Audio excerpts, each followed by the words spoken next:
barometer amal kita saleh tak salehnya di salat kita. Bila salat kita ikhlas dan sesuai dengan sunnah Nabi SAW, maka insya Allah amalan yang lain mengikuti. Ini aktivitas ini membantu saya di akhirat atau akan menyulitkan saya di akhirat? Kalau seandainya perbuatan itu ternyata akan menyulitkan kita di akhirat kelak, tinggalkan perbuatan itu. Anta ni'mal jund. Kamu adalah sebaik-baik prajurit. Coba lihat. Kamu adalah sebaik-baik prajurit. Maka tujuannya adalah menghancurkan kehidupan rumah tangga.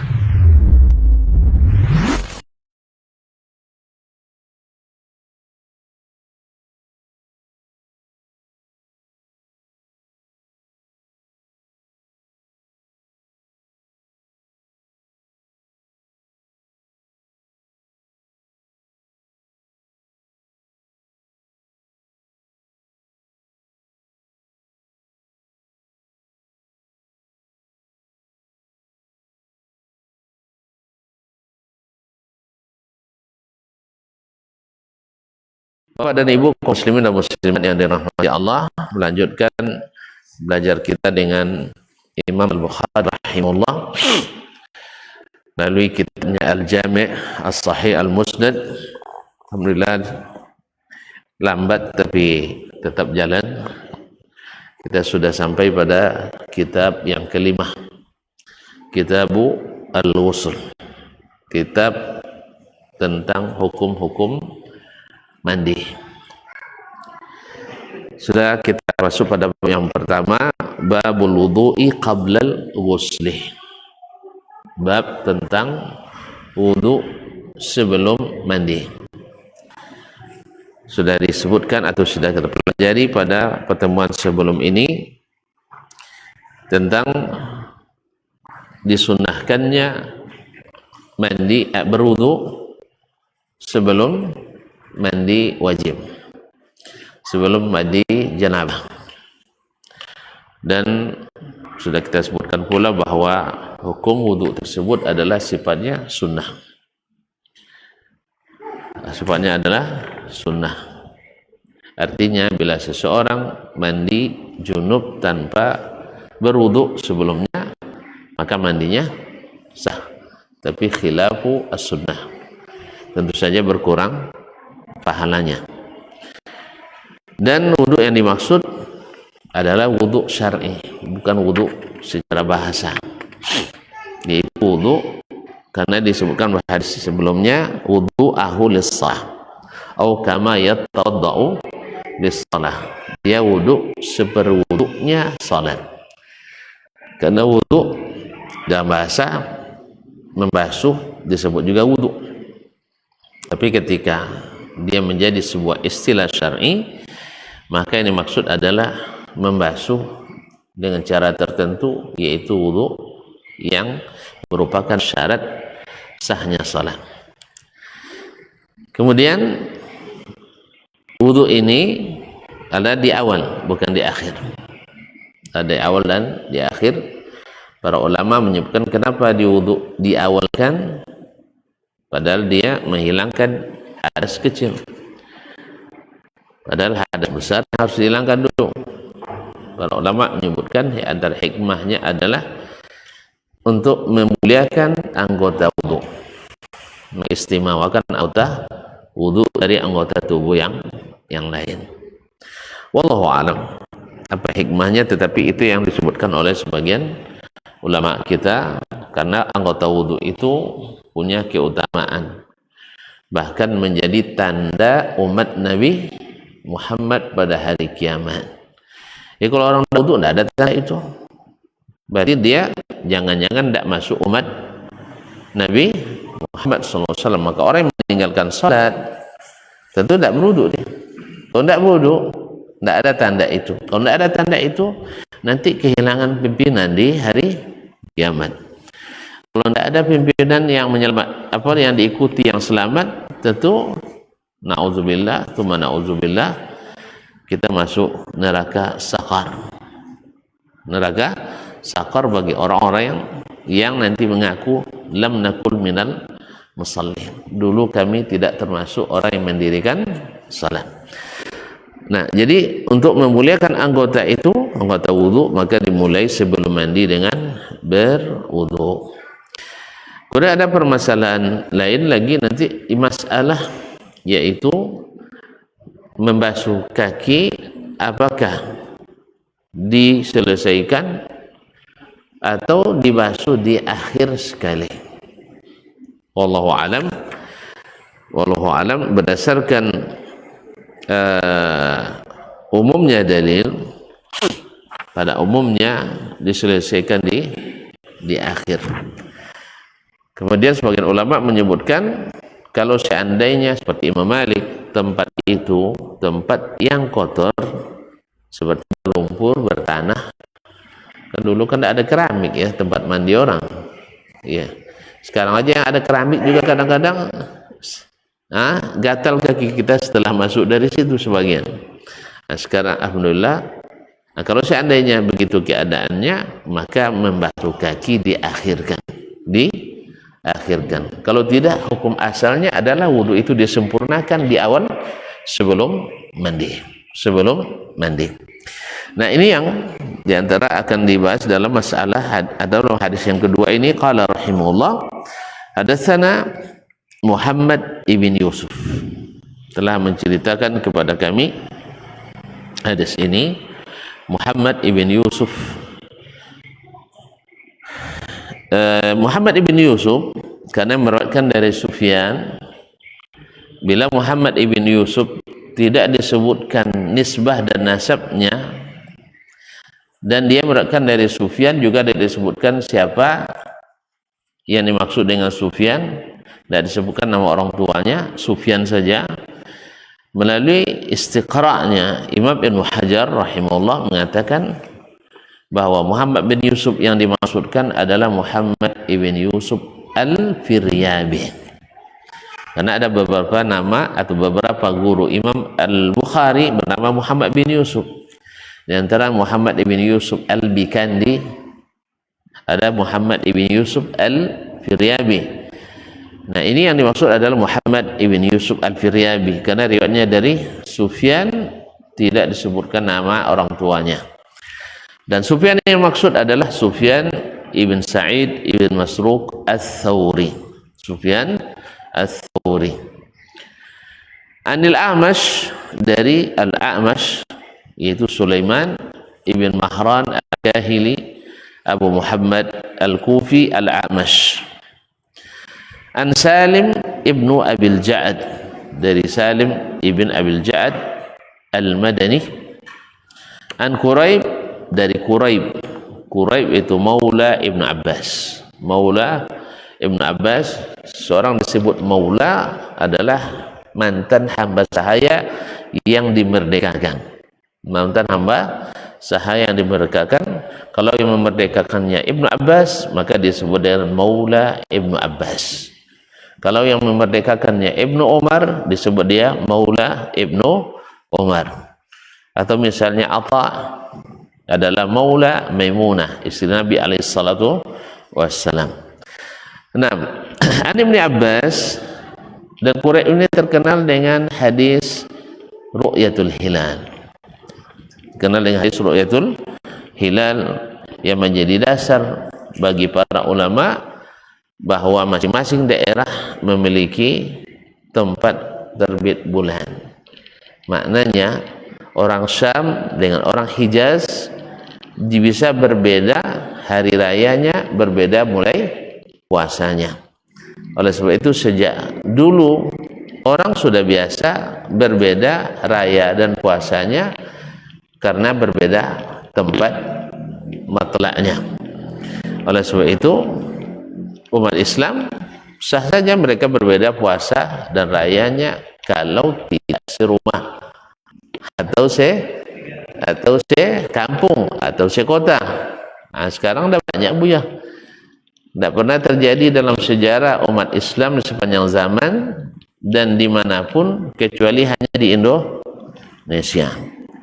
Orang serumah dan sekota, sekampung bisa tidak sama hari raya dan puasanya.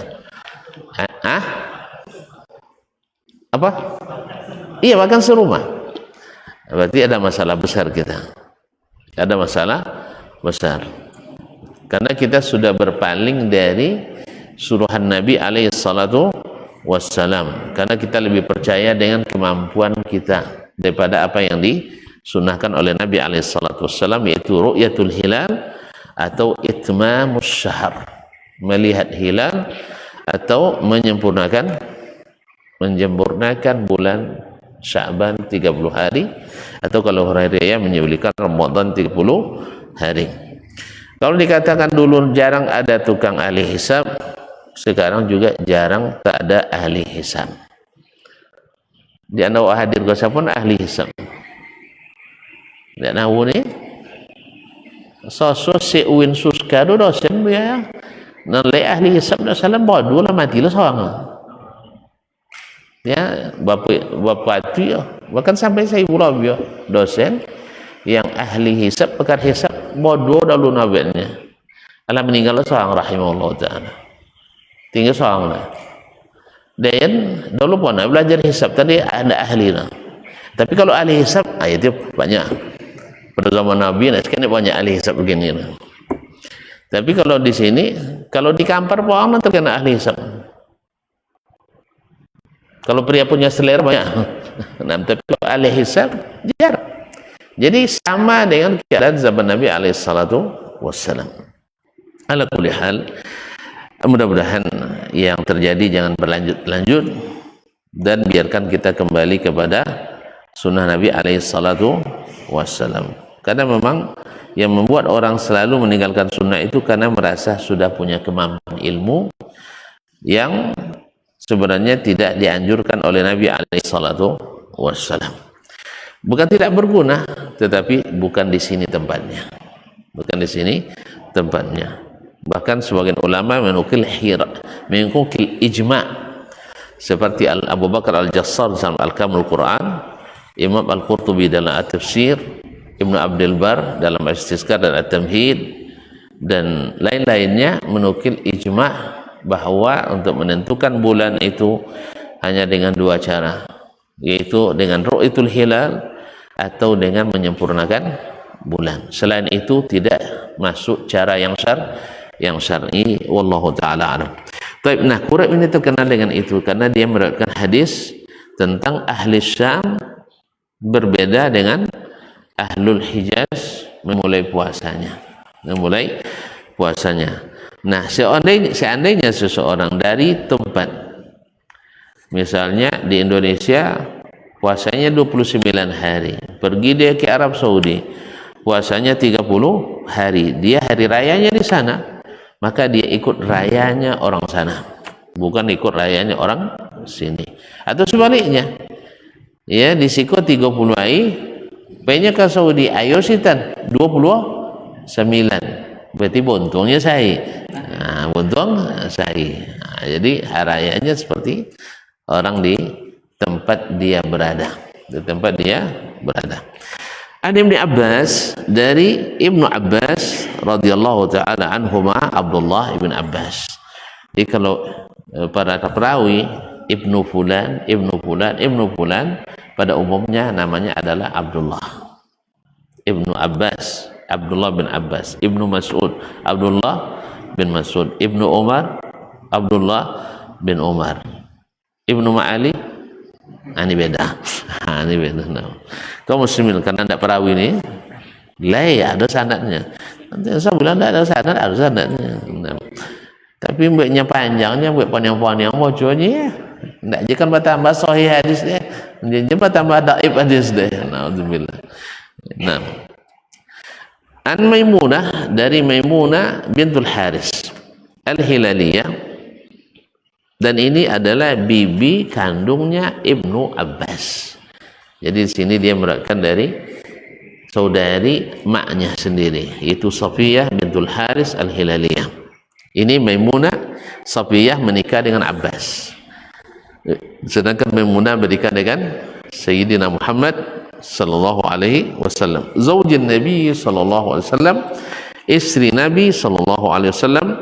Qalat, dia berkata, Tawadda'a Rasulullah sallallahu alaihi wasallam wudu'ahu lis-salati ghaira rijlaihi. Rasulullah sallallahu alaihi wasallam berwudu seperti wuduknya untuk salat.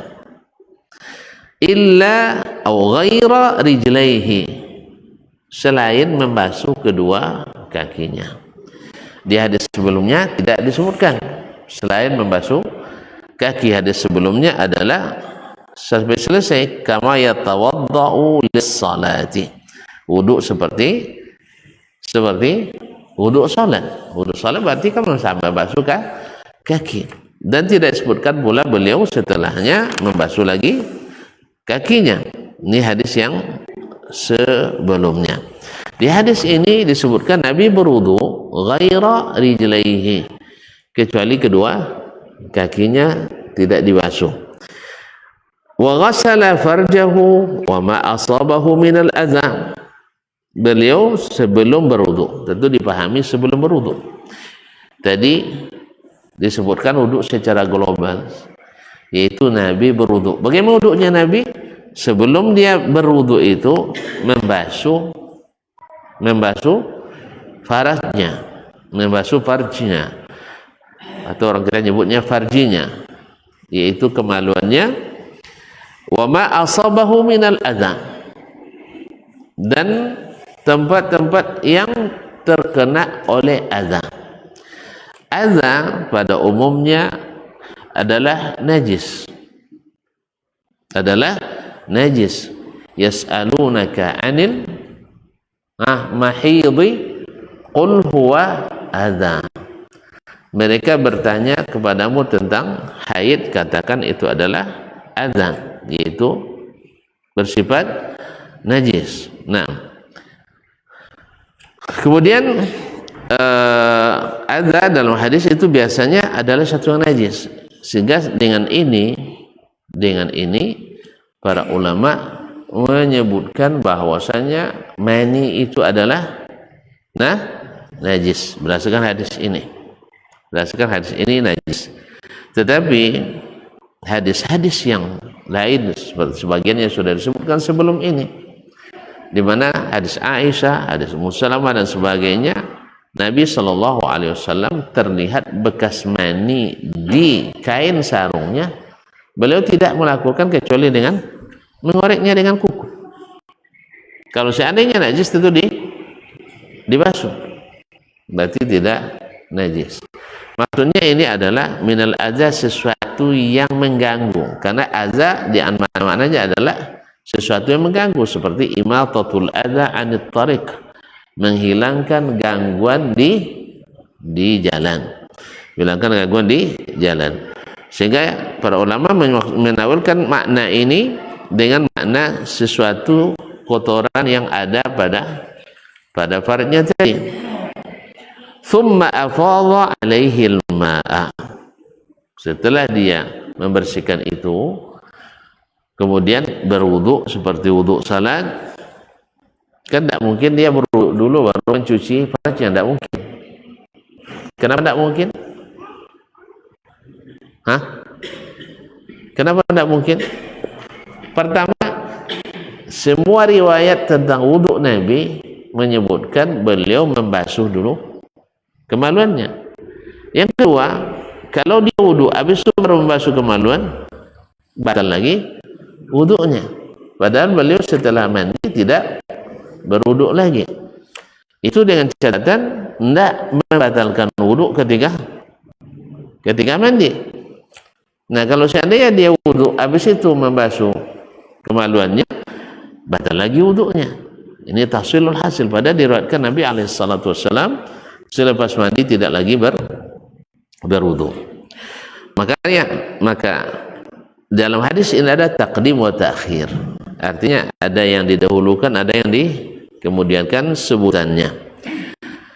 Ma'asyiral kiram yang dirahmati Allah Subhanahu wa taala, thumma afadha alaihi al-ma'a. Kemudian beliau menyiramkan air ke tubuhnya. Afadha pada mana fadha yafidhu, itu maknanya melimpah, sehingga banjir disebut dengan fayadhan. disebut dengan fayadhat. Artinya dialirkannya air ke badannya, karena memang mandi itu adalah sayalanul ma atau isalatul ma, yaitu mengalirkan air ke seluruh tubuh. Thumma nahha rijlaihi, kemudian beliau menjauhkan kedua kakinya, faghasalahuma, maksudnya menjauhkan dari tempat mandi tadi, faghasalahuma, lalu dia membasuh kedua kakinya itu. Nah, di hadis ini dipahami, kan tadi di awal dikatakannya ghaira rijlaihi, ditakhirkan membasuh kedua kakinya, diakhirkan membasuh kedua kakinya. Ma'asyiral kiram yang dirahmati Allah Subhanahu wa taala,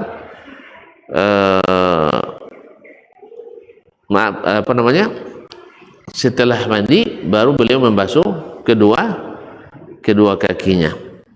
Ini Allahu alam menyalahi atau berbeda dengan riwayat-riwayat yang menyebutkan wudhu Nabi sallallahu alaihi wasallam sebelum mandi junub. Sehingga para ulama rahimahullah taala, seperti jumhur mengatakan disunnahkan melambatkan membasuh kaki ketika mandi. Disunahkan untuk membasuh kaki di akhir mandi. Tapi kalau Imam Malik rahimahullah mengatakan itu dalam kondisi tempat mandinya tidak bersih, seperti bertanah atau berlumpur, dan itu yang pada umumnya pada masa itu, pada umumnya lantai-lantai mereka kan mandi di atas tanah, rumah-rumah mereka kan berlantai tanah pada umumnya. Oleh sebab itu maka membasuh kaki paslah dilambatkan. Tetapi kalau seandainya tidak kotor alias bersih, maka yang utama kata Imam Malik adalah dibasuh seperti biasa. Kenapa? Karena wudhu itu diantara rukunnya adalah atau wajib wudhu adalah muwalat, berturut-turut. Kalau seandainya dia mandi dulu habis wudhu sampai mengusap kepala, kemudian selepas itu mandi, kemudian baru basuh kaki, itu akan berjarak lama. Apalagi mandinya orang Indo. Kalau mandi, kalau mandi Nabi cukup satu sok segantang. Kalau mandi kita setelago. Jadi memang beda. Terlalu jauh nanti jaraknya. Makanya Imam Malik mengatakan bila seandainya lantai tempat mandi itu tidak bersih, maka dianjurkan untuk membasuh kaki di akhir. Tapi kalau seandainya tempatnya bersih, seandainya tidak bersih, maka disunnahkan untuk didahulukan. Artinya membasuh kaki itu sebelum menyiramkan air ke seluruh tubuh. Ya, Nabi kan sederhana mandinya. Ya, pertama beliau menyiramkan air ke kepalanya 3 kali dengan tangannya. Kemudian di sela-sela seperti hadis sebelum ini, di sela-sela apa namanya? Ya, gini-gini apa di sela-sela? Ya. Digosok kan, digosok supaya air sampai ke rumpun rambut dan ke kulit kepala. Setelah itu baru beliau menyiramkan air ke tubuh bagian kanan, kemudian tubuh bagian kiri, kemudian bagian tubuh yang lain. 3 kali siram. Awak 3 kali siram, do ambil sabun sedih itu. Iya sah. Karena sudah itu batal wudhu. Sudah itu batal pula wudhu kembali.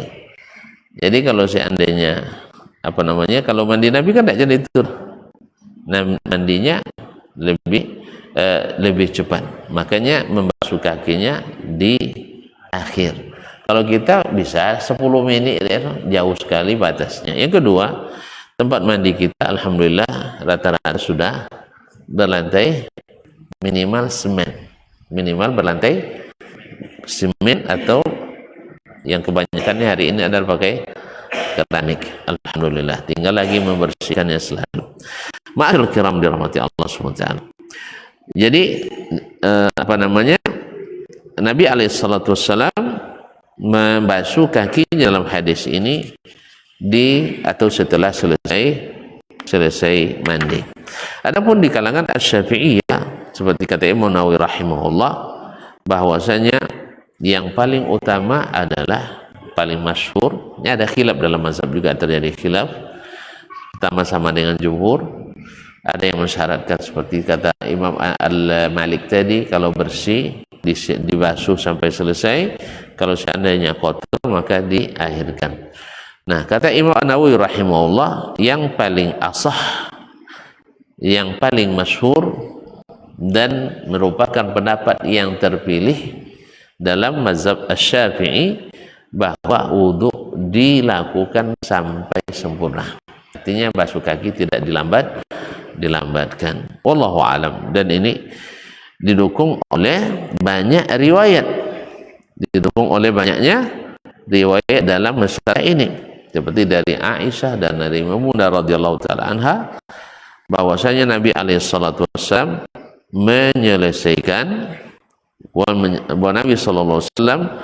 menyelesaikan membasuh kakinya. Nah, wallahu taala a'lam. Hadhihi ghusluhu minal janabah. Ini perkataan hadhihi ghusluhu minal janabah, ini dari perawi. Ada yang mengatakan ini dari Maimunah seperti zahirnya hadis ini. Tapi ada yang mengatakan itu dari perawi, mungkin saja Quraib, mungkin saja yang sebelumnya atau Al-Amash. Inilah mandinya Rasulullah sallallahu alaihi wasallam. Seandainya itu dari Nabi alaihi salatu wasallam dan marfu, berarti tidak masalah. Atau dari Maimunah bintul Haris radhiyallahu taala anha, tidak masalah. Kalau seandainya dari sahabat yang tahu tafsir terhadap hadis Nabi alaihi salatu wassalam. Nah, kaum muslimin dan muslimat dirahmati Allah Subhanahu wa taala, hadis ini di antara banyak faedah yang terkandung dalam hadis ini. Di antaranya hadis ini diriwayatkan oleh tabi'in dari tabi'in. Hadis riwayat tabi'in dari tabi'i. Salim bin Abil Ja'ad dari Quraib, dua-duanya tabi'i. Dan riwayat sahabat dari sahabat, yaitu Ibnu Abbas dari Maimunah radhiyallahu taala anha, dari Maimunah radhiyallahu taala anha. Kemudian faedah hadis ini adalah disunnahkannya berwudu sebelum mandi. Dan dimaksud dengan wudu adalah wudu seperti wudu salat. Kemudian di antara faedah dalam hadis ini disunahkan pula atau dibolehkan untuk membasuh kaki setelah mandi. Dan ini sabit, dan seandainya ini dilakukan berarti ada pengecualian bahwa membasuh kaki atau melambatkan membasuh bagian atau satu dari anggota wudu tanpa berturut-turut, itu kan tidak sah wudu kalau kita tidak melakukannya berturut-turut. Misalnya kita wudu ini tinggal basuh kaki, apalagi kata ma dulu, antum ayo dulu kata ma, sudah itu basuh kaki, sah wudu? Berjarak sah wudunya? Tidak, mesti mualat wa tertib. Tertib artinya mulai dari basuh muka, tangan, kepala, dan kaki. Tidak boleh kaki dulu, habis itu tangan, habis itu terakhir kepala. Ya, mulai dari yang terendah naik ke atas, ke tangan, terus ke muka, dan terakhir kepala. Boleh wuduk gitu? Hah? Itu namanya tertib, wajib. Yang kedua mesti muwalat. Muwalat artinya berturut-turut.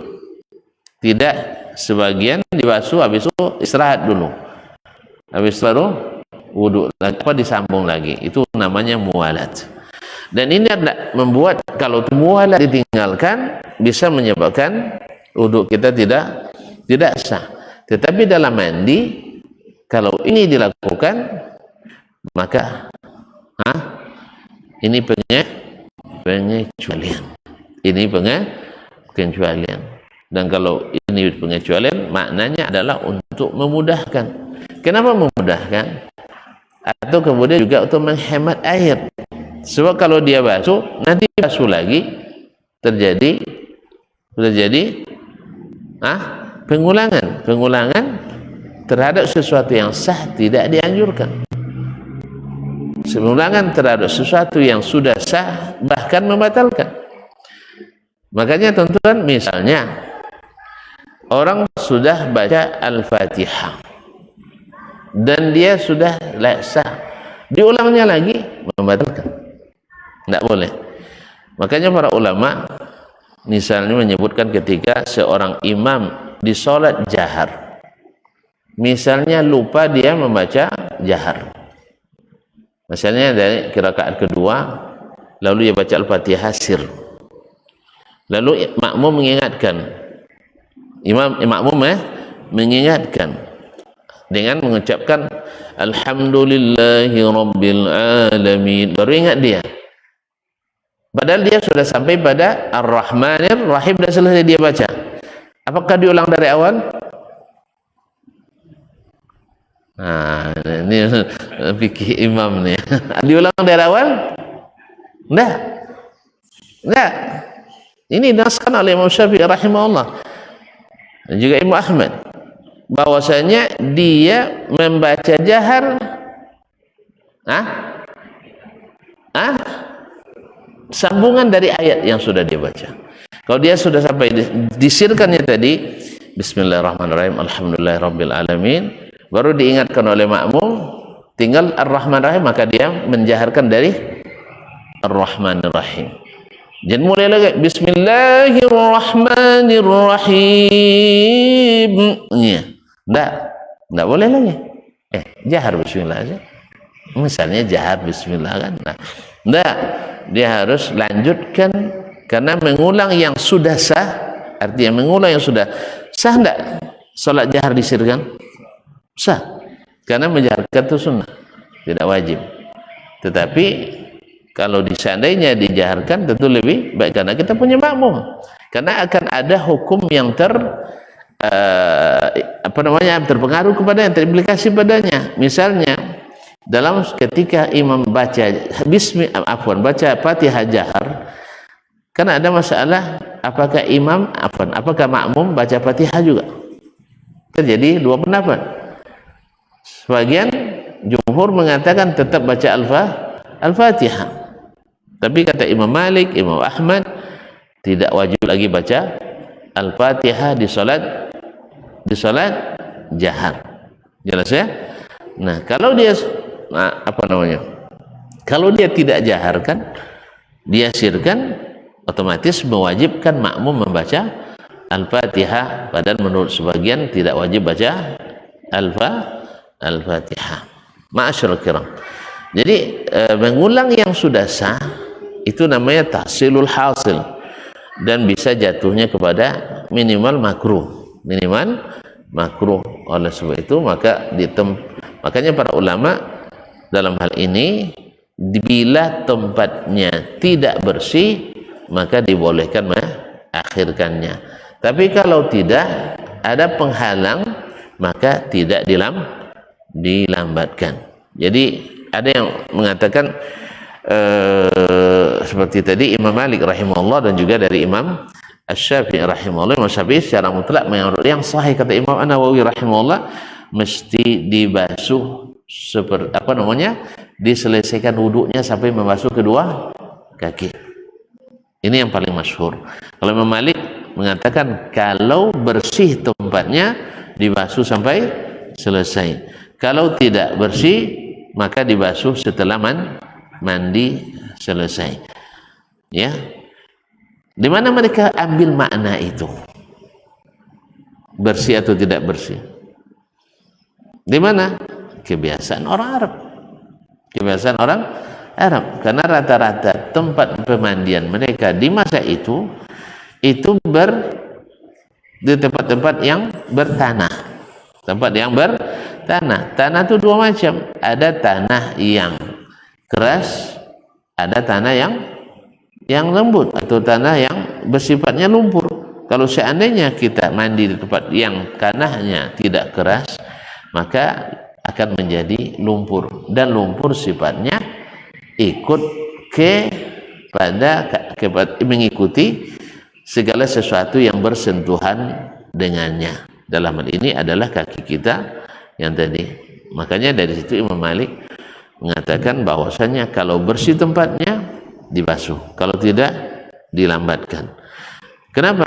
Karena pada umumnya wudhu Nabi SAW dan riwayat pada umumnya Nabi membasuh, menyelesaikan. Karena kalimat tawadda'a wudhu'ahu lis-shalah maknanya wudhu baru dikatakan wudhu sampai membasuh kaki. Sedangkan ini dianggap sebagai pengecualian dengan masalah tadi. Wallahu a'lam. Masuk waktu? Baik, kita azan dulu.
illallah.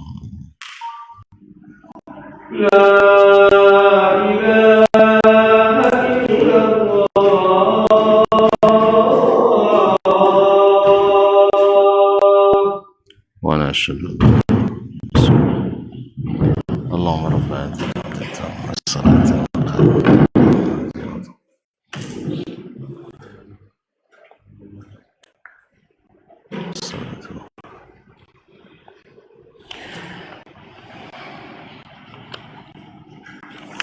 kaum muslimin dan muslimat yang dirahmati Allah.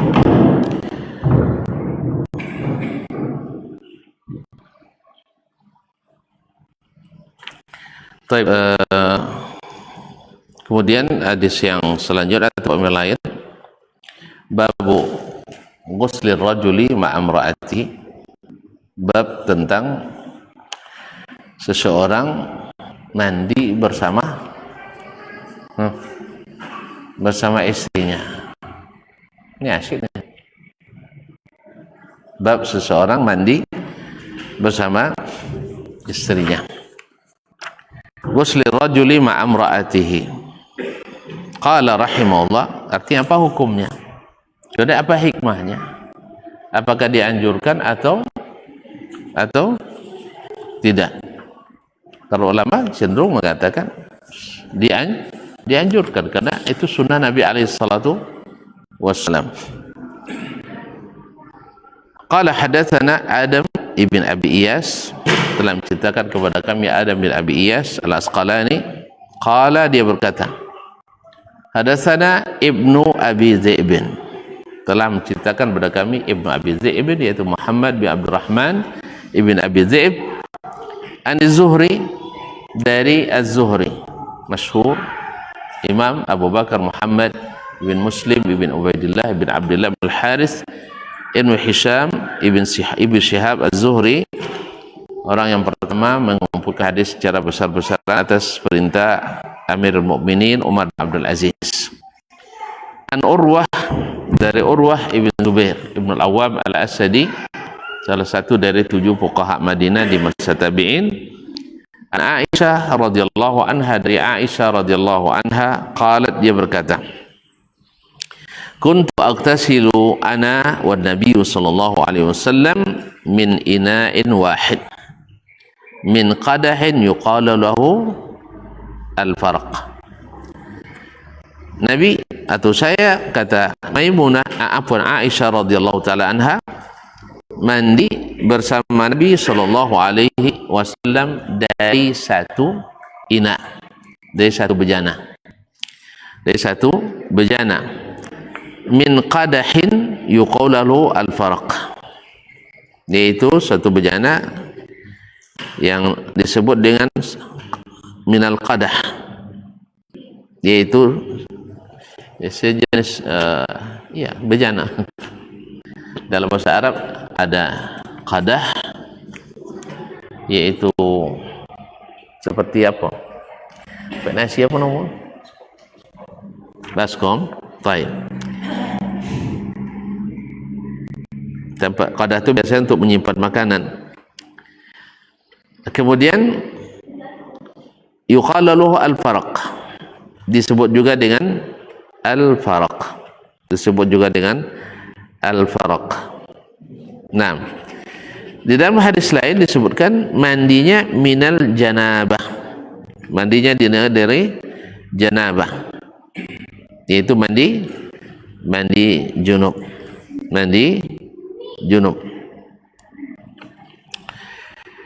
Hadis ini menunjukkan seperti yang disebutkan dalam bab tentang seorang istri atau seorang laki-laki mandi bersama istrinya, dari satu bejana yang disebut qadah atau al-faraq, yang isinya lebih kurang, yang isinya lebih kurang 16 ratl. Nah, kemudian kenapa hadis ini disebutkan tentang mandinya dari satu bejana? Karena sebagian orang berpemahaman bahwa tidak boleh mandi dari sisa mandinya perempuan, apalagi mandi wajib. Yang kedua, orang mengatakan tidak boleh memakai air bekas bersuci, air bekas bersuci atau air musta'mal. Apa air musta'mal? Tadi air yang sudah dipakai untuk bersuci, lalu masuk lagi ke dalam air itu. Dan orang kalau mandi, mungkin tidak, apakah mungkin tidak ada air yang masuk dari badannya ke bejana itu? Hah? Ketika mencibuk air itu, mengambil air dari bejana, bisa tidak tuan-tuan tanpa setetes pun air masuk? Tidak bisa. Tidak bisa. Makanya kaum muslimin dan muslimat ada sini membatalkan keyakinan itu, membatalkan keyakinan itu bahwa air yang dipakai oleh kaum wanita untuk bersuci sisanya boleh dipakai oleh laki-laki. Yang kedua, bahwa air musta'mal yang dipakai untuk bersuci sisanya juga boleh dipakai untuk bersuci oleh orang lain. Karena tadi tidak mungkin air tadi tidak masuk, tidak mungkin air itu tidak masuk. Apakah Nabi lebih dahulu atau istrinya lebih dahulu? Yang jelas masing salah satu dari keduanya memakai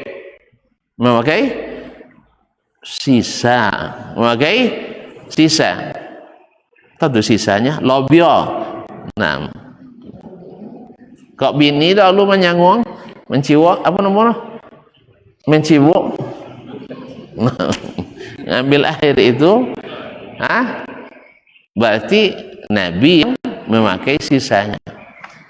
Atau sekalipun sama-sama, dalam hadis Maimunah disebutkan, takhtalifu aidina, sampai balagu tangan kami di dalam bejana, saling berebut. Nah, kata Nabi, tinggalkan untuk saya, karena memang air sedikit. Ini menandakan bahwasanya mandi bersama istri atau mandi bersama suami adalah dibolehkan. Itu tidak junub lah balik adanya, itu urusan lain tuh. Kalau junub lah balik ada, mandi lah balik dia. Nah, kan ya, itu urusan lain. Tapi yang jelas itu bukanlah aib, bahkan itu sangat dianjurkan. Sangat dianjurkan. Demikian juga tidur bersama istri dalam keadaan satu selimut tanpa busana. Ditanyakan kepada Syekh Ibnu Utsaimin rahimahullah, justru itu yang sangat dianjurkan. Dianjurkan. Karena apa? Melakukan yang halal kan halal semuanya. Melakukan yang halal adalah berpahala, dan meninggalkannya semakin membuat renggang hati di antara suami dan istri. Nah, saya kagum ada orang tua dari teman saya, masya Allah latu tetap je mandi bersama. Dan awak heran justru masih muda do pernah mandi bersama. Mungkin dek warak agaknya, dek warak. Iya ya. Takut nampak aurat ni. Takut nampak aurat. Disangka dia mata suami nengok istri haram. Itu mungkin pemahamannya. Allah musta'an.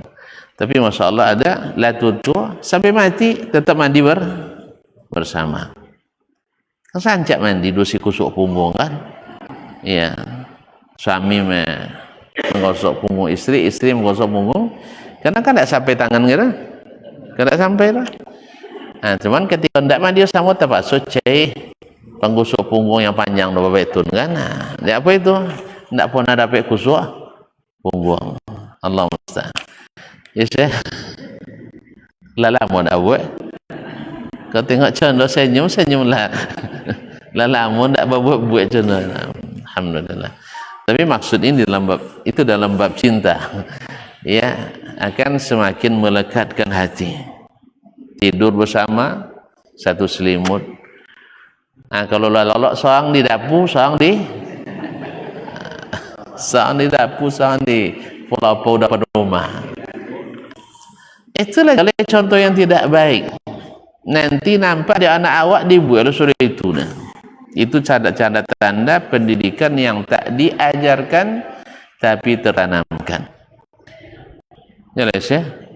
Jadi dibuat itu kalau macam itu Allah tu kalau wangi ndak ada cerita tinggal ke wahjuruna dulu ya. Itu tinggalkan tempat tidurnya. Nya ndak salah lok sama orang murah. Lebih baik kalau maksudnya wangi dia lalu ada apa nak wangi dah.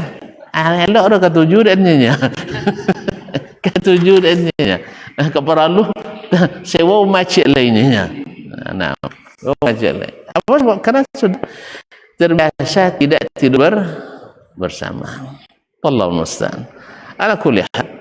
Ini hadis menunjukkan bahwasanya air yang digunakan oleh istri atau suami itu boleh dipakai untuk mandi. Ini kan tidak adukan langsung lah bertampung lah lihat sudah mandi datang campa bawah kan tidak itu lah. Enggak kan? Ya. Nah, kalau itu ya tidak. Tidak orang mau pakai itu lah. Nah, jadi yang ada adalah air percikan itu tidak membuat rusaknya sucinya air tersebut. Wallahu taala a'lam. Barangkali sampai di sini kajian kita pada malam hari ini. Mudah-mudahan Allah beri waktu di masa nanti. Ada pertanyaan?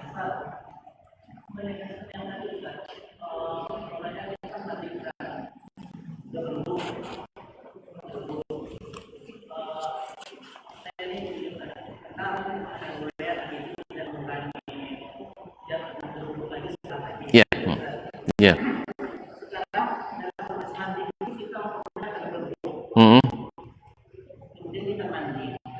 Di dalam mandi itu kita umpamanya kejutan. Nah, di situ berarti kan sudah balik lagi dulu. Nah, berarti kita harus mengulang lagi dalam proses mandi kita. Ya. Kita belum mengganti mandi kita. Kita kencing. Berarti apa kita kembali dulu? Ya. Ya. Jadi ketika membahas masalah wudhu sebelum sholat, para ulama membahas apakah wudhu ini wajib atau sunat. Kalau seandainya wajib,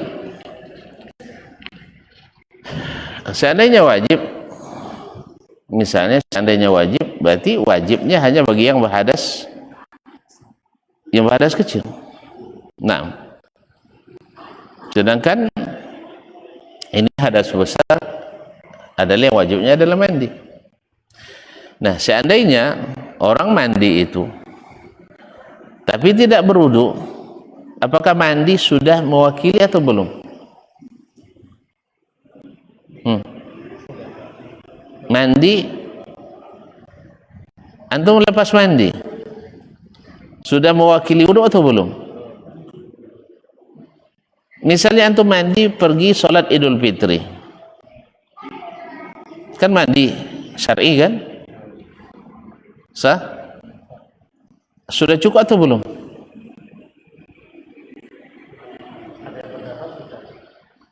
Pendapat siapa?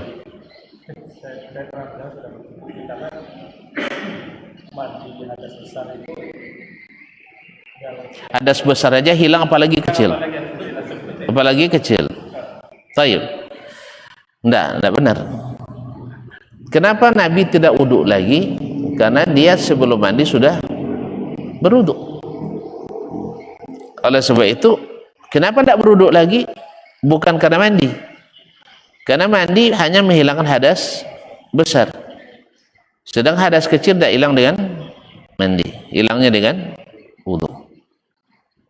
Oleh sebab itu, kalau antum tidak wudhu sebelum mandi, wajib wudhu lagi atau tidak? Wajib. Karena tidak diriwayatkan satu kali pun Nabi tidak wudhu sebelum mandi wajib. Jelas? Berarti Kenapa beliau tidak wuduk lagi? Karena sudah wuduk. Dengan demikian dipahami bila batal lagi wuduknya, bila batal wuduknya lagi, dia mesti berwuduk lagi. Jelas? Misalnya selesai mandi, baru selesai mandi buang angin. Lah tak buang dek mandi tadi bisa? Enggak. Atau sedang mandi, buang angin atau buang air. Yang banyak kan buang air ya. Yang banyak buang air. Nyaput dia buang ayu atau ke mandi tu. Dia lama tadi tu. Sampai lo buang ayu dia.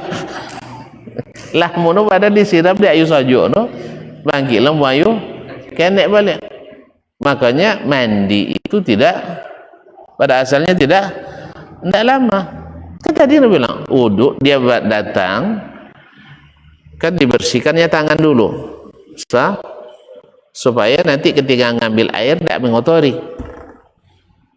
Basuh tangan, habis itu baru membasuh lupa tadi, membasuh kemaluannya, muka dan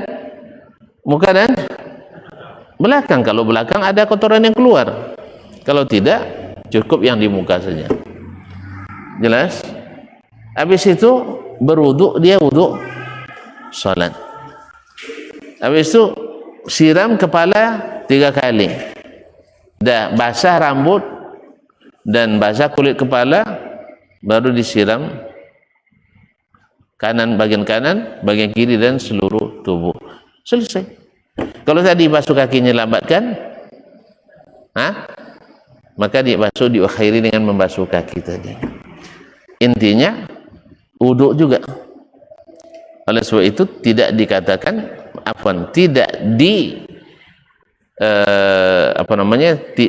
tidak tidak boleh solat orang yang batal wuduknya sedang mandi tadi. Jadi perkataan ulama yang mengatakan bahwasanya wuduk setelah mandi setelah mandi junub itu menghilangkan hadas karena berwuduk sebelum mandi.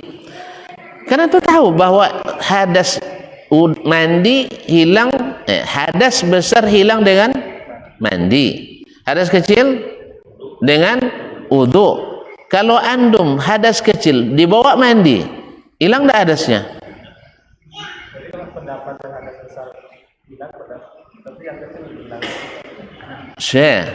Jawab pertanyaan saya. Antum hadas kecil, antum bawa mandi, hilang hadas kecil? Ustaz, hilang hadas kecil? Enggak. Antum hadas besar, bawa wudhu, hilang hadas besar? Enggak. Jelas? Berarti yang menghilangkan hadas kecil tadi wudhu, yang menghilangkan hadas besar mandi. Bukan karena mandi bisa menghilangkan hadas besar, hadas kecil langsung hilang, tidak. Kenapa Nabi tidak berwudhu lagi setelah mandi? Karena beliau wudhu. Jadi sekaligus hadas besar hilang, hadas kecil hilang. Hadas kecil hilang dengan wudhu, hadas besar hilang dengan mandi. Maka perkataan ulama yang bilang itu setelah mandi tak wudhu lagi karena itu. Ini masalahnya begini Ustaz, mohon maaf ya. Ketika para ulama kita kadang-kadang lupa dia menekatkan wudhu itu. Dibaca dalam buku-buku fikih, buku-buku induk, setelah mandi tidak wudhu lagi. Lupa dia menegaskan bahwa mandi Nabi dengan wudhu. Lalu orang kita mandi kadang tidak wudhu dah. Sah? Coba tengok orang mandikan jenazah. Dimandikan dulu baru diwudukkannya. Terbawa juga ada mandi nabah.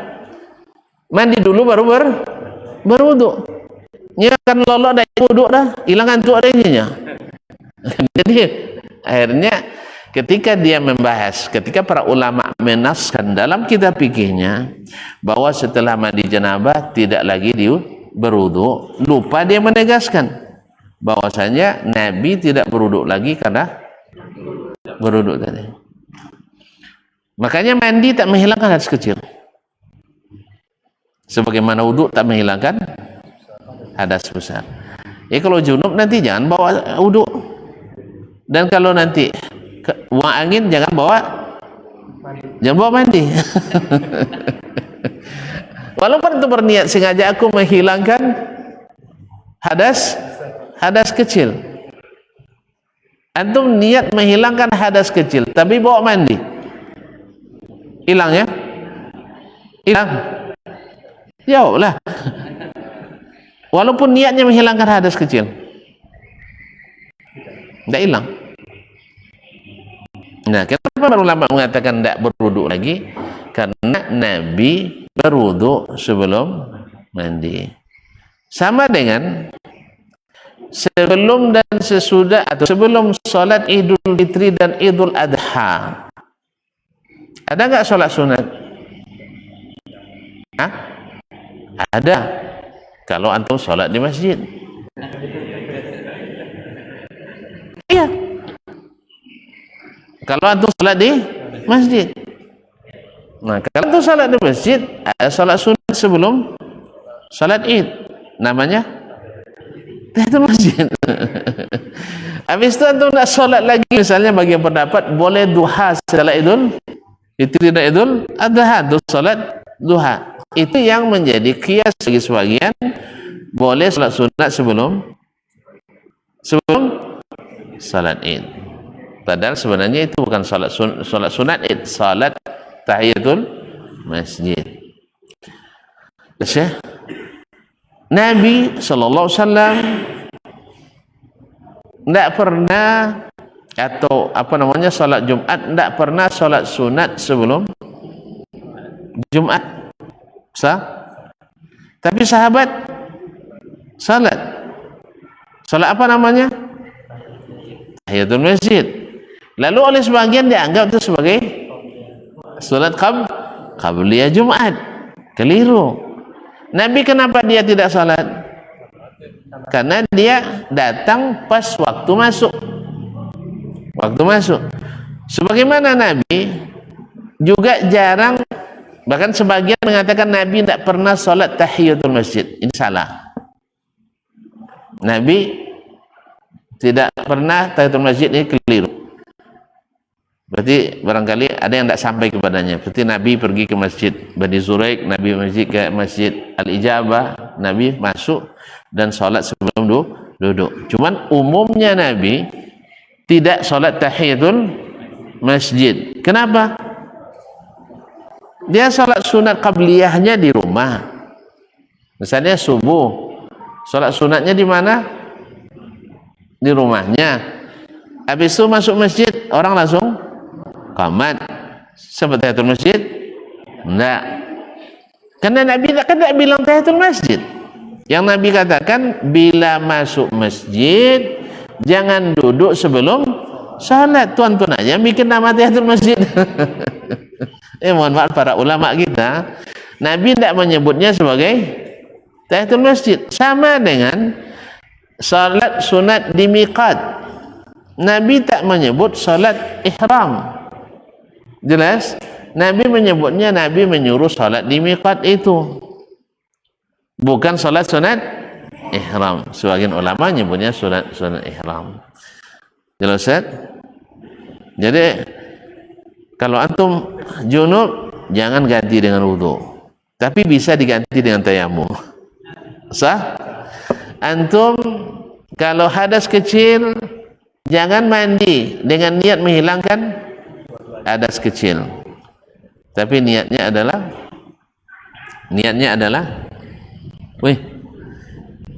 menghilangkan hadas kecil.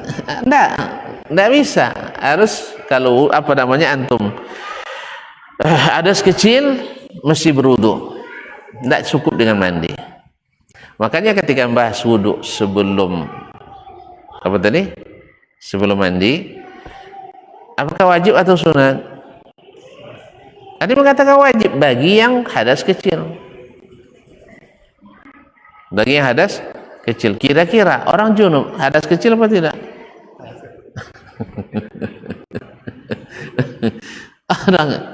Orang yang junub berhadas kecil atau tidak? Tidak apa pertanyaannya. Dia memang hadas besar. Cuman ada enggak hadas kecil sama dia? Ada enggak? Kok bisa? Wih. Iya, kan yang membatalkan hadas kecil, keluar salah satu dari dua jalan. Yang kedua, menyentuh kemana? Iya, sahih. Nah, ketika sebelum mandi tadi ya. Enggak, sebelum itu. Allah suruhkan. Sebelum itu menyentuh wanita. Kan enggak menyentuh wanita, batal wudu enggak? Kalau sampai junub deh, khilaf je lah. Yang khilaf tu adalah menyentuh begini, pegang salam tu khilaf. Ada yang mengatakan batal, ada yang mengatakan tidak. Tapi kalau lah sampai junub deh, khilaf je oleh batal wudu. Dia. Tidak ada khilaf lagi. Sepakat ulama mengatakan batal. Berarti hadas besar ada, hadas kecil ada. Makanya disunahkan untuk menghilangkannya dengan mandi. Maka jumhur mengatakan wudhu sebelum mandi itu hukumnya wajib. Maksudnya wudhu itu wajib. Tapi apakah sebelum mandi atau sesudahnya? Dua-duanya sah. Tapi yang sunnah adalah sebelum mandi. Artinya kalau tu mandi tidak wudhu, mesti wudhu setelah mandi. Paham? Ada? Gara-gara pendapat seperti itu. Enggak, Anda paham. Yang antum baca itu saya sudah baca juga. Bahwasanya tidak perlu lagi mandi setelah mandi itu, tidak perlu lagi wudhu setelah mandi junub. Cuman yang menulis lupa mengingatkan bahwa Nabi itu tidak dalilnya kan sama, Nabi tidak wudhu lagi setelah mandi. Itu alasannya. Kan tuh baca di tanya jawab Hasan Bandung kan? Iya Pak. Kayaknya duluan saya baca dah. Antum tahun berapa tuh baca? Iya, tahun berapa bacanya? Belum lama ini ya. Alhamdulillah saya tahun 80-an sudah saya baca. Alhamdulillah.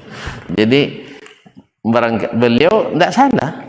Karena beliau dalam konteks Nabi wudhu sebelum mandi. Nah, cuman yang membaca memahami bahwa asal sudah mandi hilang hadas kecilnya. Itu yang keliru. Atau tidak nanya kayak Hasan. Kan murid-muridnya masih banyak kan? Alhamdulillah, tanya ke murid-muridnya. Saya ketemu dengan murid-murid. Jadi maksud beliau itu adalah bahwasanya di antaranya bukan hanya Hasan, bahkan dalam buku-buku Arab juga disebutkan itu. Bahkan termasuk di Fathul Bari ini. Maksudnya kalau mandinya seperti mandi Nabi SAW. Oleh sebab itu kembali ke pertanyaan Syekh tadi, bila batal wudu antum dalam mandi itu, maka wallahu alam antum mesti berwudu lagi. Dah? Jelas? Ya. Segala sesuatu yang batal harus diulang lagi. Karena mandi menghilangkan hadas besar, sedangkan wudu menghilangkan hadas kecil. Andainya mandi bisa menghilangkan hadas kecil sekaligus, sekali-kali Nabi tinggalkan. Sekali-kali Nabi tinggalkan. Wallahu alam, saya tidak mengetahui. Kalau antum tahu kasih tahu saya. Saya tidak mengetahui Nabi meninggalkan wudu itu baik sebelum mandi atau setelahnya. Tapi yang saya hafalkan Nabi selalu melakukannya sebelum mandi. Dan kayaknya Nabi tidak batal wudunya sedang mandi. Kayaknya Nabi tidak batal wudunya sedang mandi itu. Kenapa? Karena mandinya kilat. Mandinya kilat. Kalau kita mandinya lambat. Wallabillahi taufiq. Terima kasih Syekh pertanyaannya. Ya, jazakallahu khair. Baik, kita tutup saja. Hmm.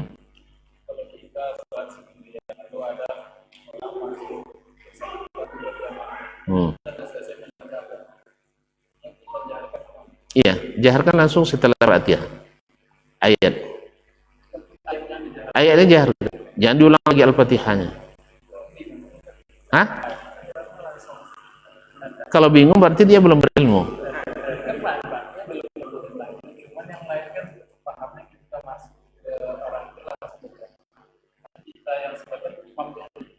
Hah? Hah? Ya. Tapi yang buat dia bingung? Hah? Enggak, sih dia kan bingung karena dia sudah tahu dia terlambat. Kecuali dari awal dia. Kan dia terlambat ceritanya. Langsung dia tafsir, berarti selesai Al-Fatihah. Kecuali dari awal langsung baru mulai Allahu Akbar, tiba-tiba dia datang wadduha wal laili idza saja. Dia bingung dia itu. Enggak pakai Fatihah sebenarnya. Sah? Kecuali antum jenis kalau jahar lambat, kalau sir cepatnya. Ada sebagian imam, masya Allah. Iya, kalau pas jahar laloyo di belakang nanya 2 ayatnya, tapi rasa 2 surat. Ketika jahar sah, apa nama suara? Lay, aman kau ada wasu. Nah, ketika jahar, masya Allah 2 ayat serasa 2 surat. Tapi pas sir, baru sampai Ar-Rahmanir Rahimnya lah Allahu Akbar. Ada? Nah, tapi apa suruh moco dak pandai dah. Awak termasuk etong copet so bacaan bu ya. Tapi ketika sir tambah lambat dah malah. Hanya ndak kalau jahar sudah tadi 2 ayatnya amanah Rasulnya kan. Tapi asal baca surah Al-Baqarah lama. Nah, tapi pas jahar awak selesai Ar-Rahmanir Rahim ialah Allahu Akbarnya. Kelabakan kita dibuat. Ada sampai situ cerita dia. Amat ya. Jadi kalau seandainya dia dari awal masuk, tentu tidak baca Al-Fatihah, patut dia ragu. Tapi kalau dia sudah terlambat, dia tahu terlambat, paham dia. Ya, ketika dia datang samping kita, lalu kita baca, misalnya itu sudah baca tadi wadduha, langsung dia wal laili idza saja ma wadda'aka rabbuka wa ma qala misalnya. Enggak kena heran dia karena dia terlambat. Wallahu a'lam. Kalau dia heran juga, kalau dia mau tahu nanti dia tanyakan selepas itu. Asal sholatnya bu ya tidak baca Fatihah misalkan, baru kita jelaskan saya sudah baca Fatihah tadi dan itu tidak boleh saya ulang lagi. Dan anda datang pas saya sudah membaca wadduha, tinggal baca wal laili idza saja. Wallahu a'lam. Nah, sebab mengulang sholat yang sudah sah juga membatalkan sholat. Kecuali kita sholat sendiri lalu bertemu orang sholat berjamaah, kita ulang lagi sholat berjamaah tadi, itu dibolehkan karena ada dalilnya. Ada dalilnya. Tapi kalau sudah sah sholat itu ulang lagi tak boleh. Wallahu ta'ala alam. Bisa pulang oleh? Hah?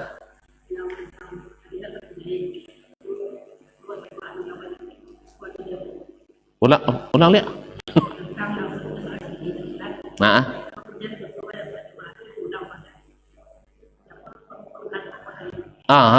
misalnya kita musafir nih, seperti sahabat ada 2 orang waktu itu di Mina. Karena di Mina dia sholat kan tidak wajib berjamaah, orang sholat di kemah masing-masing. Habis mereka sholat masing-masing, datang ke tempat Nabi Sallallahu Alaihi Wasallam. Didapatkannya Nabi sedang sholat berjamaah.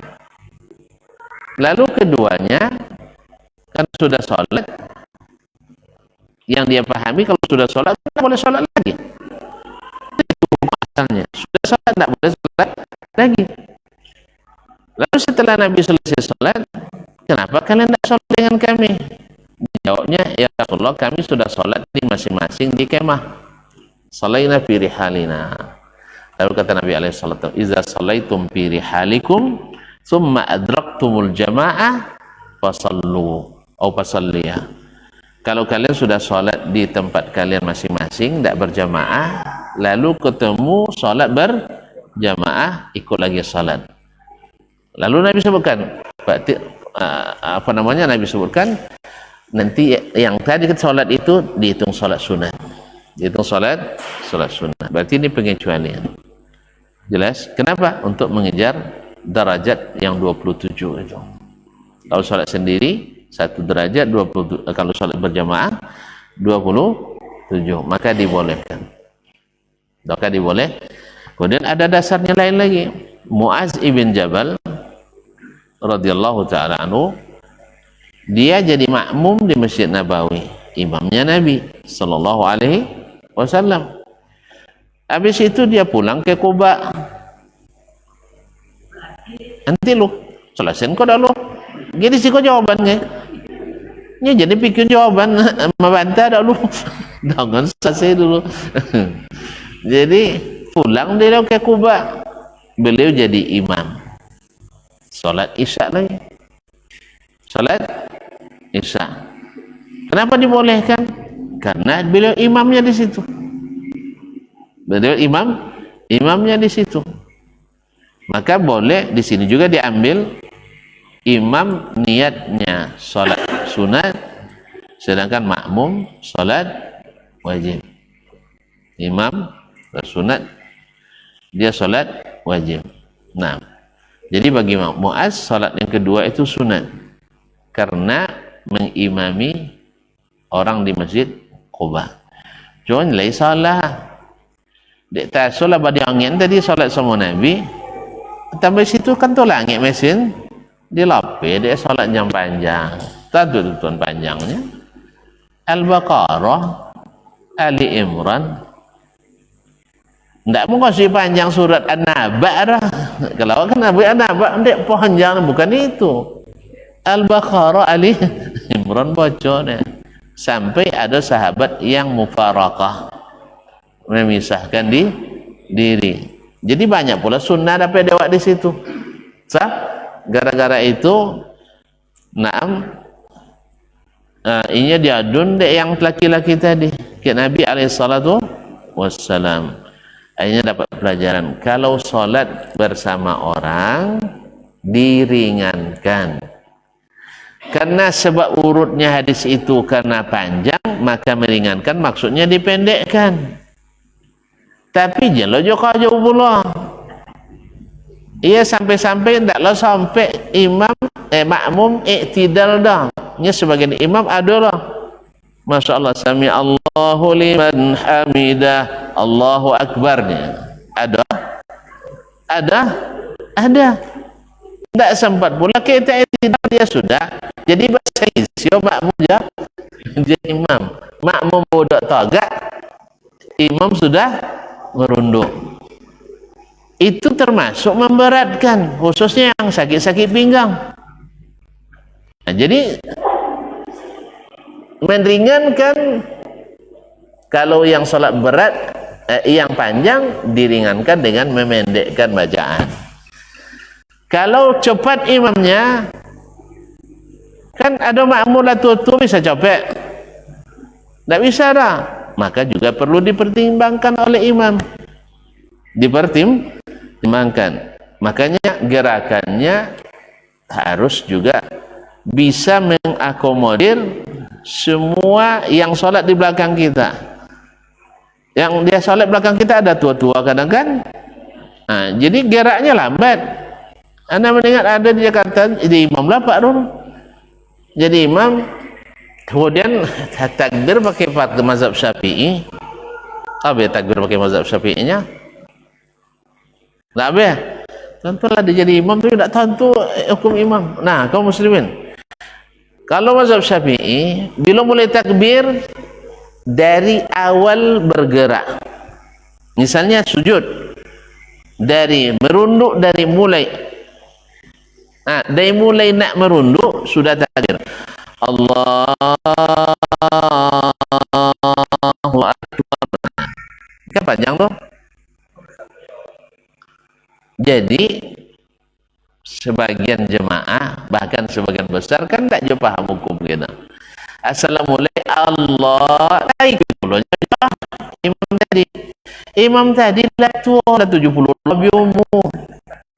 Jadi saya sujud kaki lutut kanan dulu, sudah itu lutut kiri, habis itu tangan kanan, habis tangan kiri, sudut tu bawa bansuan semula tangkan yang jemaah lah sampai inya alun tiba.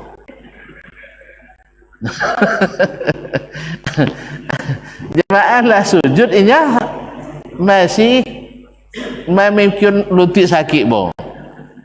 Ini juga salah jadi imam. Makanya harus diperhatikan oleh makmum. Satu, jangan bergerak dulu sebelum selesai takbir, karena dikhawatirkan imam seperti itu, khususnya imam la tutu. Dah, jadi jangan takbir sebelum selesai, jangan bergerak sebelum selesai takbirnya imam. Kalau dia ikut mazhab misalnya Hambali dan yang lainnya, yaitu takbirnya setelah sampai, itu mungkin aman dan tidak akan panjang lah. Makanya di Indonesia takbir intiqalnya rata-rata panjang, kan ya Bu ya? Sah, di Indonesia rata-rata takbir intiqalnya panjang. Allahu Akbar, kan ya? Allahu Akbar. Karena itu mulai bergerak sampai misalnya dari sujud ke rakaat kedua itu panjang, mulai dari bergerak sampai sempurna berdiri. Kalau dia Hambali enggak, lah togaknya bawa Allahu Akbar. Makmum harus pandai, tapi intinya makmum jangan bergerak sebelum imam selesai beri aba-aba. Kan takbir itu kan aba-aba. Tuan-tuan, kalau berbaris, hormat, gerak, atau pas hormat, macam itu. Pas setelah gerak kan, itu aba-aba. Aba-aba itu diikuti. Sebab kalau tidak mengikuti, pasti tercepat. Khususnya macam imam tadi. Dan nanti nomor ni bertampang di belakang datuk roh. Yang dah mau anti lah, dah mau banti di imam ni bocor tak joleh. Ni suka lo baca alam nasrah kan, pas baca fa idza faragta fansab dolar saci je huruf sodor lah. Saci je. Idza wong gap ni katanya. Hanya ndak mau diganti lah. Ni memang datuk inyo dak lo imam besar masjid tu. Jadi memang pengganti setelah selesai dia. Jadi itu dia. Bapa coro nyobuin, bacubo nyobuin lewe ya. Berapa orang pai kan? Tu boleh ada menyampaikan sesuatu. Tu pak. Oh silakan. Dan sahabat itu kan, kamu. Itu kan. Beranak kemarin sore. Anak kemarin sore. Depan-depan dia menyalahkan saya. Itu tak ada cerita lah, mati kan lakukan alhamdulillah. Ayalah kalau bapak nak mau terima, alhamdulillah. Tapi yang saya lihat seperti itu pak, bapak belum sujud tapi jemaah sudah hampir duduk antara dua sujud. Dah lama sujudnya belum sampai lah. Tapi tak mau memasukkan. Padahal kalau dia bau, oh ya bagus sekali ya. Bagaimana solusinya? Kita tunjukkan. Buat kajian di sini, sampaikan pada jemaah. Nya tak boleh buat ngaji dia lah. Apa sebab? Terendus Wahabi. Allah musta'an. Jadi itulah auzubillah. Jadi kaum muslimin dan muslimat yang dirahmati Allah. Tak, nyata lalu telah selesai kan tak alun kah? Ada terjawab? Alhamdulillah. Kan yang sampai tadi.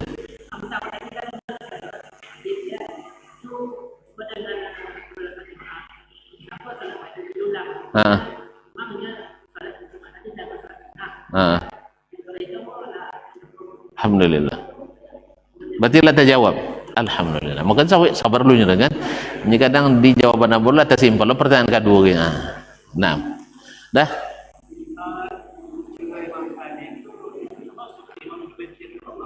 Hah?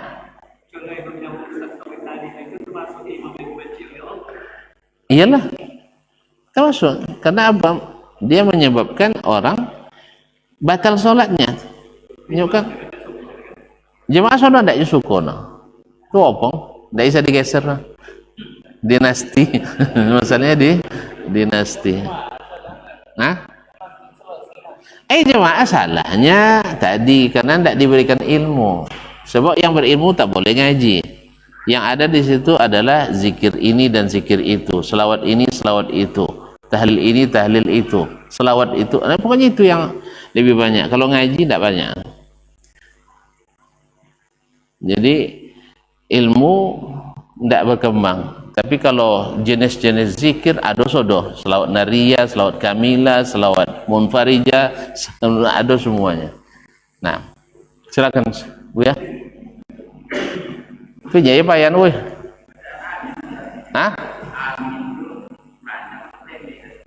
A-nya panjang, min-nya panjang. Amin.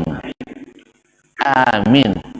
Memang dua harakat itu. Kalau amin tuh dari sifat daripada amina ya amanu. Bukan amin tapi adalah amin. Dan dia isim fa'il. Isim fi'il. Isim fi'il amar. Maknanya adalah istajib. Dia bukan isim. Maksudnya bukan sifat. Tapi dia adalah isim fi'il amr dengan makna istajib, yaitu kabulkanlah, yakni ya Allah Subhanahu wa ta'ala. Jadi amin. Nah, dan itu disunahkan untuk dijaharkan di salat jahar. Dan siapa yang takminnya sama dengan takminnya malaikat, diampuni dosanya.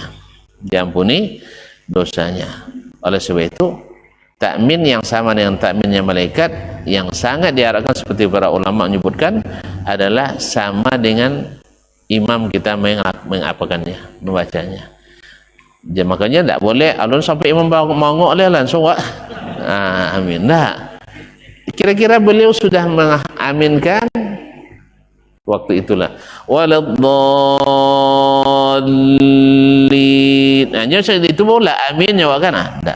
Tapi waladdallin. Amin. Ada 2 detik atau 1 detik setengah, insyaallah. Karena kita berharap malaikat itu kan tertib.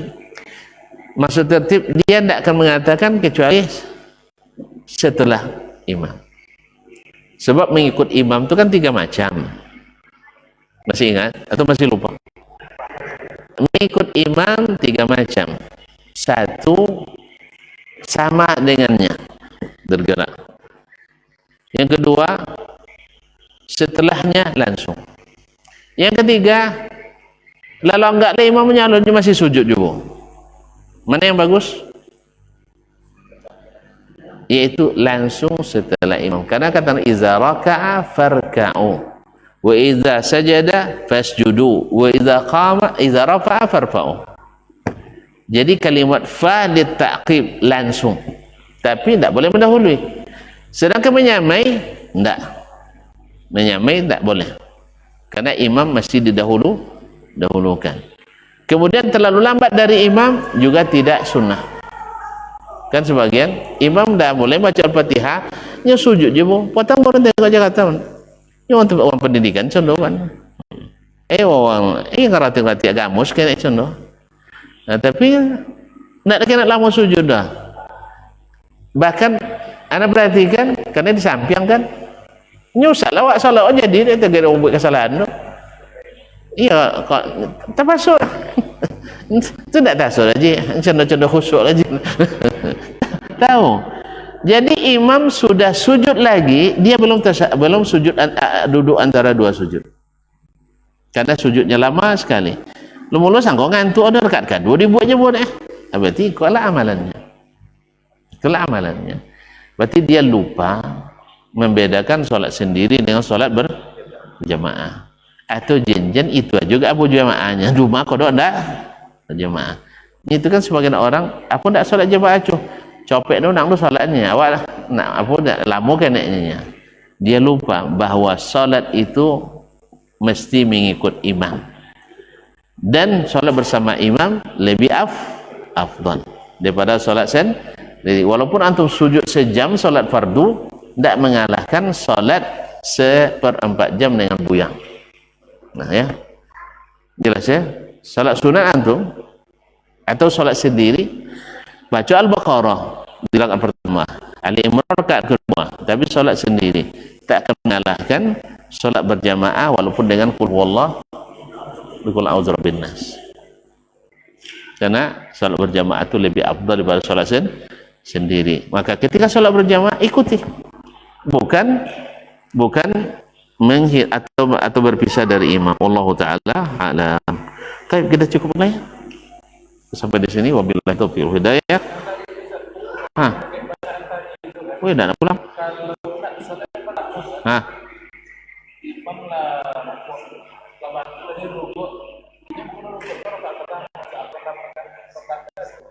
Pulang dia.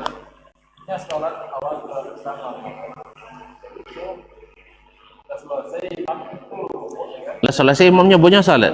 Tak jemaah. Tak sah. Tak apa rukuk nah.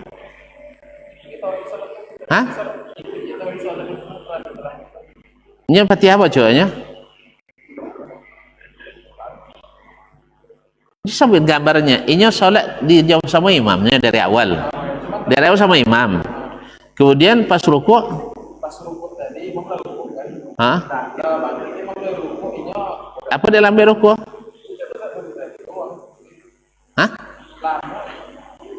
Lamu apa? Al-Fatihah.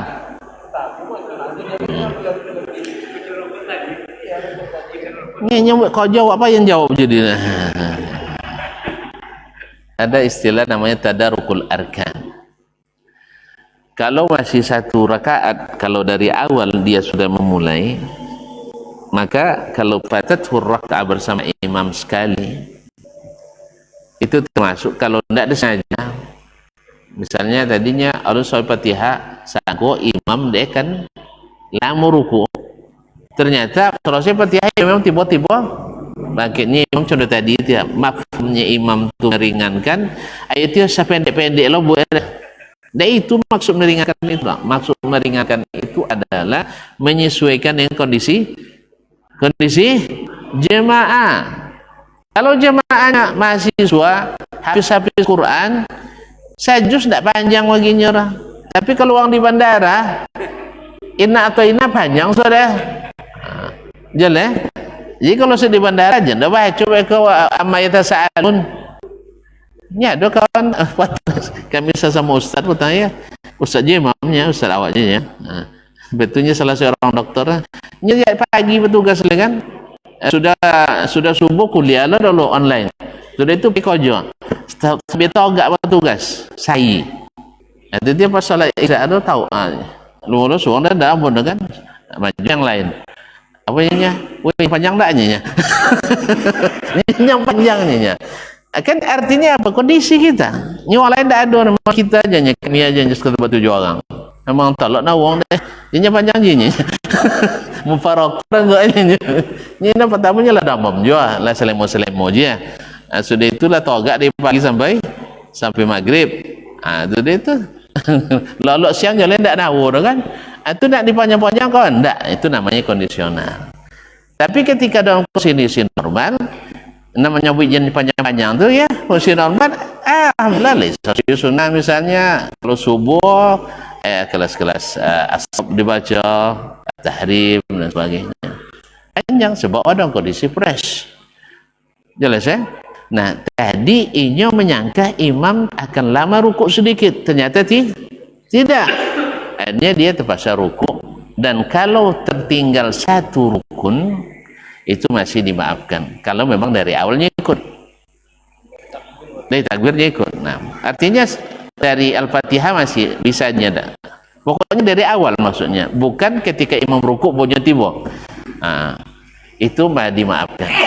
Tapi kalau lah duduk antara dua sujud lah, anunya sujud, batal solatnya. Tapi sebagian mengatakan tertinggal satu rukun batal solat. Makanya kalau tuan-tuan nanti misalnya belum selesai baca Al-Fatihah, dikencangkan baca Al-Fatihahnya dan usahakan rukuk bersama imam tadi. Yang kedua, imam tadi walaupun cepat tapi jangan sampai membuat orang kelabakan. Agak kelabakan. Ya. Kan hanya beberapa detik aja bedanya antara yang tamaknina dengan yang tidak tamaknina. Ya, kalau itu biasanya 1,5 detik, jadikan 5 detik, kan tidak panjang. Sami Allahu liman hamidah. Rabbana walakal hamd. Tidak sampai 5 detik. Sah? Kadang dia menyebut kali Rabbana hamd sampai kira. Sehingga makmum belum sempat berdiri betul. Jelas ya? Nah, makanya setidaknya imam setelah Sami Allahu liman hamidah Rabbana walakal hamd, misalnya sekitar baca itu pasti tertunggu jemaah. Tapi kalau tidak sampai seperti itu bacaannya, khawatir jemaah tertinggal, dan itu syirik. Ana pernah juga sholat dengan salah seorang ketua ikatan dakwah, salah lembaga dakwah.